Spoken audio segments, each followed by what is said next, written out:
Assalamualaikum warahmatullahi wabarakatuh. Pada video kali ini, saya akan menjelaskan mengenai isi laporan saya. Pertama-tama saya akan membacakan judulnya. Judulnya yaitu Analisa Terkait Penderita Diabetes dengan Metode KNN menggunakan Rapid Minor. Pada laporan saya ini, dataset yang saya gunakan yaitu menggunakan dataset penderita diabetes. Dataset tersebut saya ambil dari Kaggle. Di dalam dataset tersebut terdapat beberapa atribut. Atributnya itu sendiri terdiri dari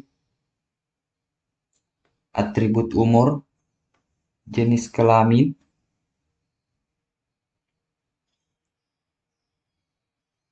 serta indeks massa tubuh atau disingkat BMI, ada hipertensi, penyakit jantung, riwayat merokok, kadar HB, dan kadar glukosa. Tetapi, pada saat melakukan perhitungan, atribut yang saya gunakan sendiri hanya atribut hipertensi, penyakit jantung, kadar HB, kadar glukosa, dan indeks massa tubuh. Kenapa saya tidak memasukkan atribut jenis kelamin dan usia serta riwayat merokok? Karena atribut tersebut dapat mengurangi tingkat akurasi dari hasil analisa menggunakan metode KNN. Sedangkan kelasnya di sini saya tetapkan sebagai apakah orang tersebut dapat dideteksi sebagai penderita diabetes atau bukan penderita diabetes. Adapun tujuan dari pembuatan laporan ini yang pertama, agar mampu memahami mengenai metode KNN dan dapat menganalisa seberapa besar pengaruh pembagian data dan untuk confusion matrix. Terus yang ketiga ada mengetahui perbedaan yang terdapat pada data aktual dan hasil prediksi dengan menggunakan metode KNN tadi.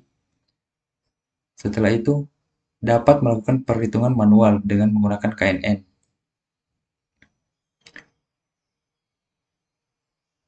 Di sini, saya melakukan percobaan pertama dengan pembagian data training 8:2 atau 80% banding 20% dengan data training sebesar 80% dan data testing sebesar 2%.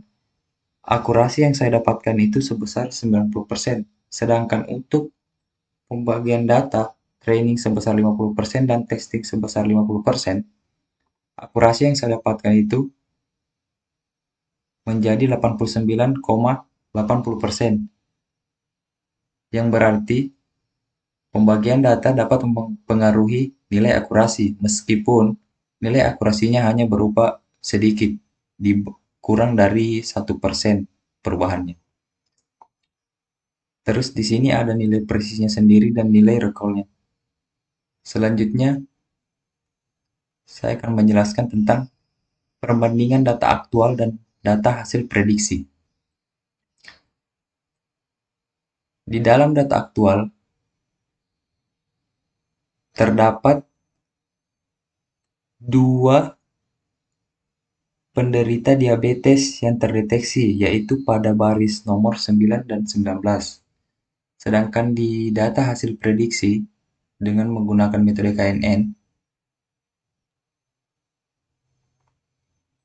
tidak terdapat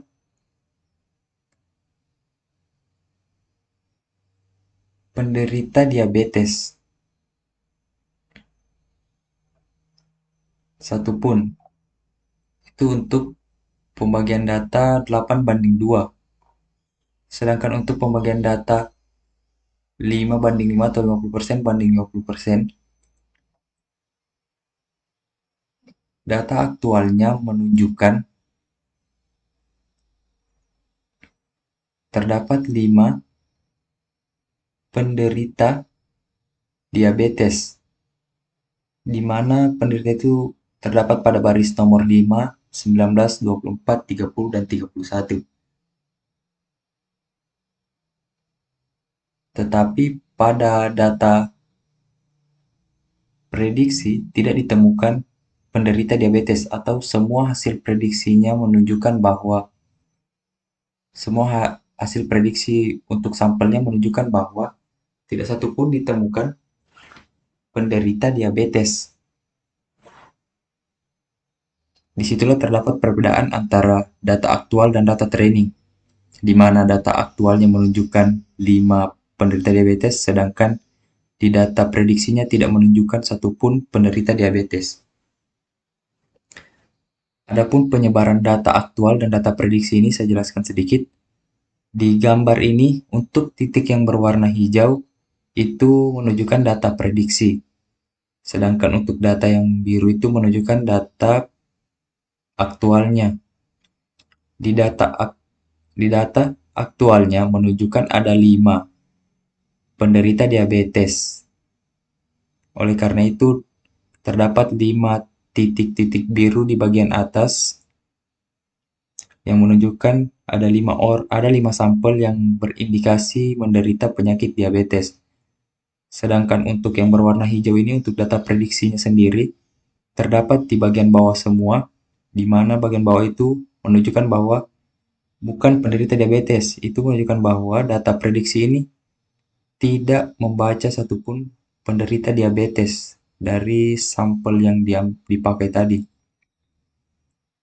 Sampel yang dipakai sendiri pembagiannya 50% atau 49 sampel. Dari 49 sampel, data prediksi menunjukkan bahwa tidak satupun yang menderita penyakit diabetes, berbeda dengan data aktual tadi.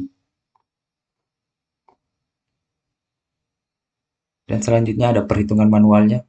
Perhitungan manualnya di sini, saya memakai 5 atribut. Atributnya tadi yang saya pakai ada hipertensi, kanker hati, dan BMI-nya. Terus HB, ada juga glukosa level. Setelah saya melakukan perhitungan, hasilnya seperti berikut. Yang pertama itu saya menghitung untuk X1-nya, yaitu tensi, X2-nya kanker tadi, dan seterusnya. Saya mendapatkan hasilnya ini, dan saya urutkan.